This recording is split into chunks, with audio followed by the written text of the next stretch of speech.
You were adopted into that family, and now Rocky is just a stranger to you. After you get married, please don't involve yourself with us as a couple. Since you're a stranger, you're not invited to the wedding. I lost my parents when I was young and have lived separately from my brother, Rocky. When I heard that Rocky was getting married, I was overjoyed. But then his fiancée Cameron said something outrageous. Little did she know, it would later cause her a great deal of trouble. I'm Samantha, a 33-year-old office worker. My parents passed away in a traffic accident when I was just 8 years old. At the time, my 5-year-old brother Rocky and I were initially taken in by our paternal grandparents. Our grandparents tried their best to raise us, but caring for 2 children was a tough task. It must have been difficult for them, especially after they had retired, to continue raising 2 kids. 3 years later, I was alone taken in by my Uncle Leighton and Aunt Ashley, becoming their adopted child. It was sad to be separated from Rocky, but it didn't mean we would never see each other. I was nervous about moving to a new home just as I had gotten used to living with my grandparents. However, Leighton and Ashley welcomed me as their own child. Let's gradually become a real family. For us, Samantha is already our daughter. It might be hard at first, but let's try to be open and talk about anything. I remember feeling deeply reassured by his words. I learned much later that Leighton and Ashley, unable to have children, had decided to adopt me after much discussion. Their home was a bit far from my grandparents, but a 30-minute bus ride was all it took, and I thought soon I could visit Rocky on my own. And so my life as Leighton and Ashley's daughter began. Being a biological parent and having a parental relationship aren't the same. At least, that's what I believe. One doesn't have to give birth to be a mother. A parent-child relationship can develop over time, through shared experiences and mutual affection. I learned this firsthand living with Leighton and Ashley. Though there's no blood relation between Leighton, Ashley, and me, we are undoubtedly parent and daughter, a family.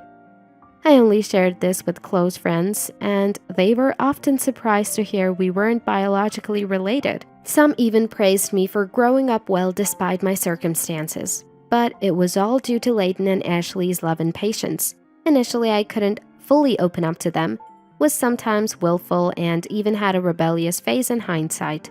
I'm truly grateful to them for accepting and facing these challenges with me. And now I wholeheartedly think of Leighton and Ashley as my parents. As an adult, I wanted to give back to them, even if just a little. So I joined Leighton's company, worked hard, and now serve as a supervisor. Rocky and I kept in touch regularly. Once we both had mobile phones, we exchanged messages and calls directly, and I sometimes visited him. However, our meetings dwindled after high school, and my messages were often met with brief replies. It seemed normal for siblings of the opposite sex to drift apart as they grew older. But like me, Rocky grew up well and remained kind-hearted under our grandparents' care. Though he must have felt lonely at times without parents, he never caused me much worry. Eventually, Rocky graduated from college and joined a renowned company, a source of great pride for our grandparents and me as his sister. Then, this year, when he turned 30, he surprisingly reached out first, wanting to introduce me to the woman he was going to marry. While I was happy for him, I also felt a bit upstaged. I regretted that our grandparents weren't around to share the joy. They would have been delighted. A few days later, Rocky brought his fiancée to meet Leighton, Ashley, and meet me at our home. Samantha, Leighton, Ashley, let me introduce you to Cameron, my fiancé, he said. Having lost our parents at a young age and then separated, our journey had been a challenging one. Seeing Rocky so happy and smiling, I couldn't help but feel like a mother to him. It amazed me that Rocky, once a small and cute little brother, was now introducing Cameron to us. This is my sister, Samantha. Thank you for coming today. I smiled at Cameron as I was introduced. Rocky, I'm so happy to see you after such a long time. You've become such a respectable man. Congratulations on your engagement. I'm so happy to meet you, Cameron. Thank you for coming. Leighton and Ashley also smiled and spoke to the couple. No, it's natural to attend a family meeting. I wanted to talk with Samantha too, she replied with a clear, smiling face. I had imagined her to be a quiet lady since she's the daughter of a business partner, but she seemed very composed. Rocky is a gentle, easygoing type, so maybe he matches well with a woman like her. She looked straight at me with determined eyes. That day, we introduced ourselves to each other and had a casual conversation with Leighton and Ashley over some cake. Samantha, are you single?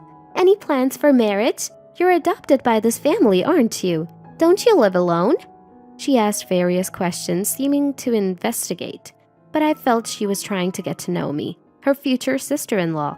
I was pleased when she wanted to exchange contact information when leaving. Later, she contacted me to meet at a cafe, and I felt ticklish, thinking this is what it's like to have a sister. However, my lighthearted mood was about to be abruptly overturned. As we started drinking coffee face-to-face, Cameron began, I wanted to talk with Samantha alone today.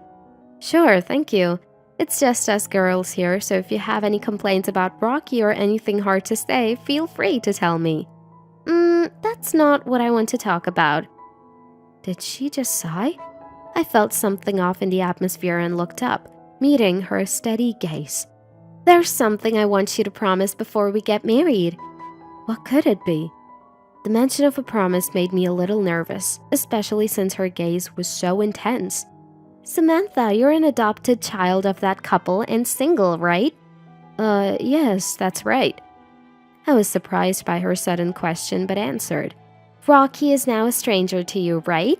After getting married, please don't involve yourself with us. What? I was so shocked that I let out a foolish sound. We won't invite you to the wedding since you're a stranger. What? Wait, just a minute. What is she saying? Well, legally, Rocky and I might be strangers, but we are real siblings. I don't intend to interfere with your married life, but I do want to attend the wedding and celebrate. I've heard there's no family without issues between a daughter-in-law and mother-in-law or sister-in-law. Maybe she's making sure with me, her future sister-in-law, first to avoid any trouble. But I have no intention of interfering with Rocky and Cameron's life. I gently reassured her that she didn't need to worry so much, but she didn't seem to understand my words and said, Don't misunderstand, I'm saying you're a stranger. Family but strangers. I couldn't comprehend what she was saying and tilted my head. Samantha and Rocky are already strangers, right?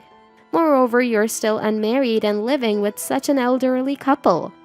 I'd be troubled if you, a single adoptee, start depending on us in the future. She declared firmly, such a cold look for a future sister-in-law. Unfazed by my stunned expression, she continued, After the couple passes away, it's out of the question for you to leech off us. Wait a minute, they're still very much alive, so stop saying things like that. Besides, I have a proper job and income. Yeah, barely. If you were unemployed, I wouldn't have even attended the family meeting. She interrupted me and glared. Anyway, you're not invited to the wedding, and don't invite us to your life events either. Just because you're single doesn't mean we'll take on any future support or caregiving. What does she think of me? Sure, I'm single now, but I have a job and savings. Most of all, thinking about a family member's spouse in such a way, I felt dizzy. I understand your feelings, but not even contacting about life events. I think Rocky wouldn't agree.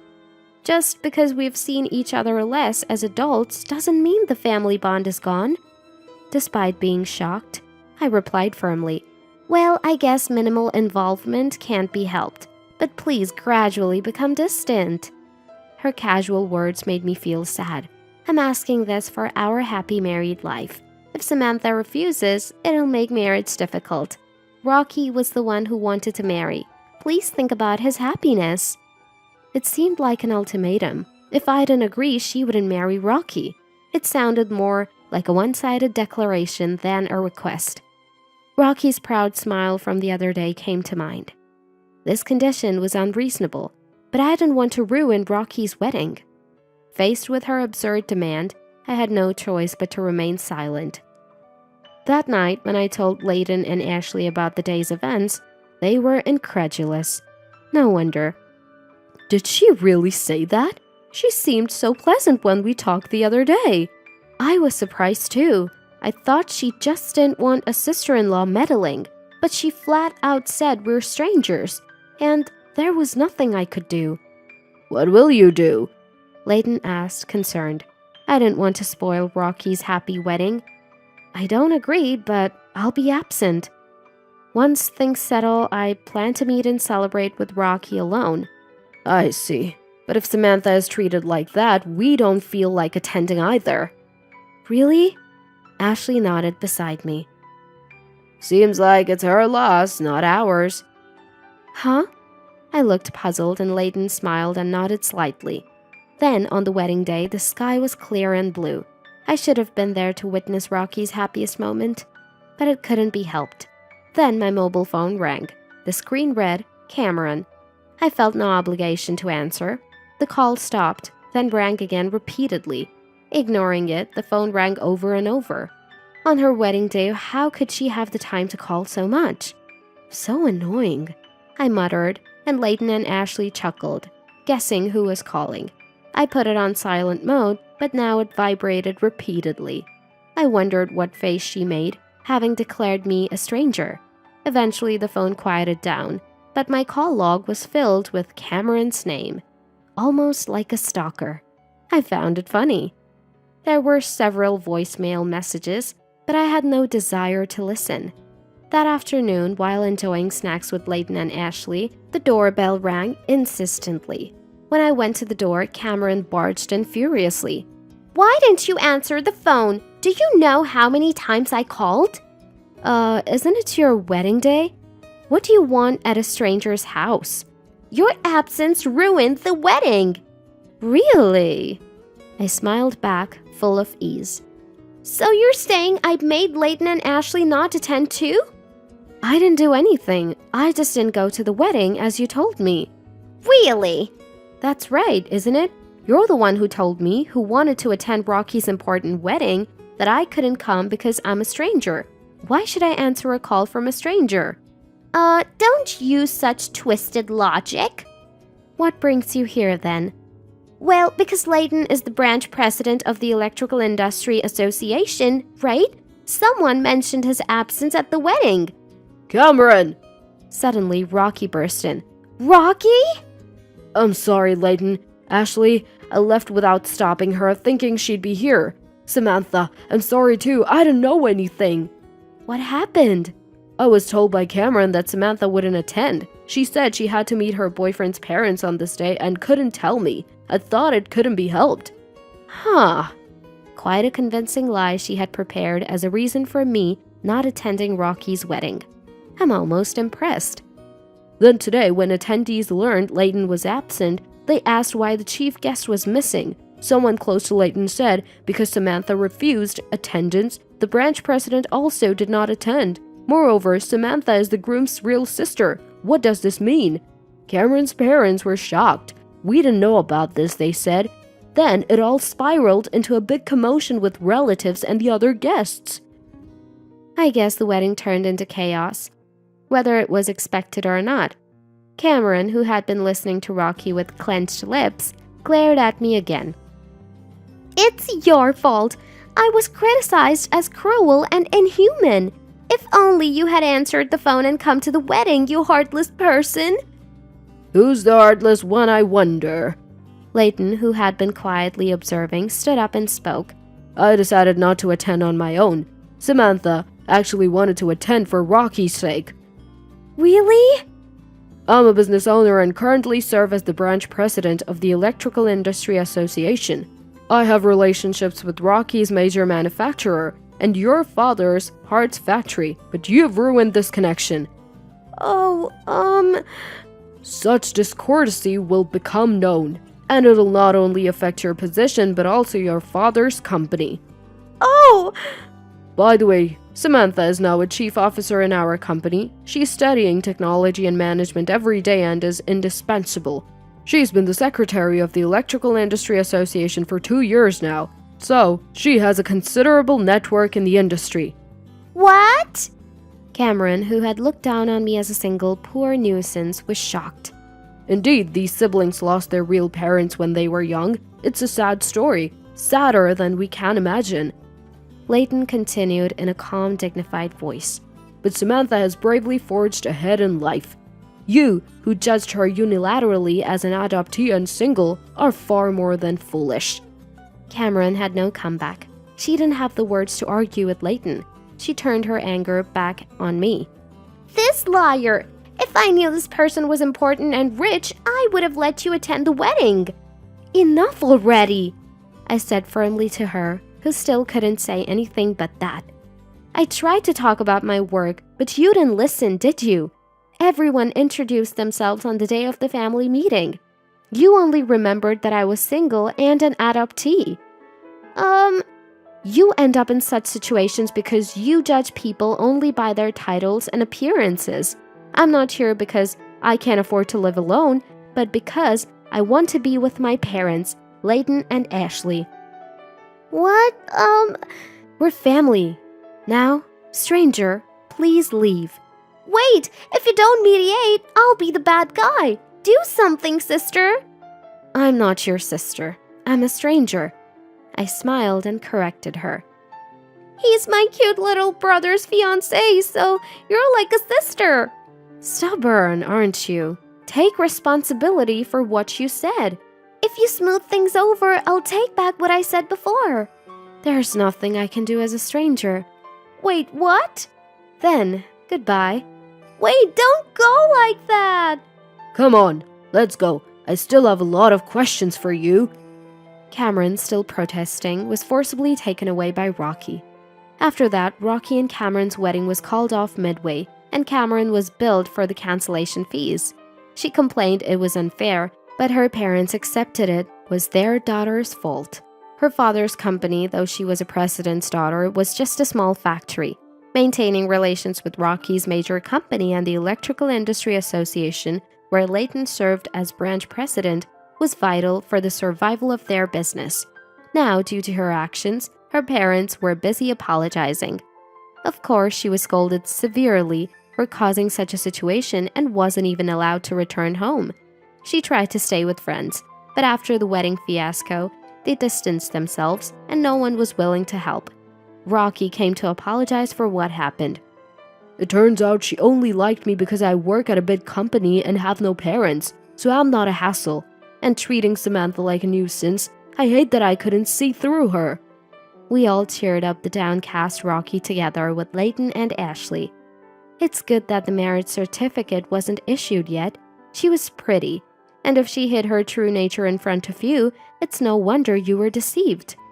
Rocky is too kind. It's unfortunate about her, but you'll surely find someone who truly loves you. Really? Here, Rocky, your favorite sweets from that shop. Let's have some coffee. This incident seemed to have brought me closer to Rocky, whom I hadn't seen much since we became adults. I realized I had been neglecting to keep in touch with Rocky too. The reason for our reunion was his marriage announcement, so in that sense, I guess I should be thankful to her. Watching Rocky talk with Leighton and Ashley just like a real family, I thought about this. Friends, lovers, family. Maybe we tend to take those closest to us for granted and forget to care for them over time. I want to cherish and protect this happiness, taking care of the important people in my life. Are your loved ones doing well?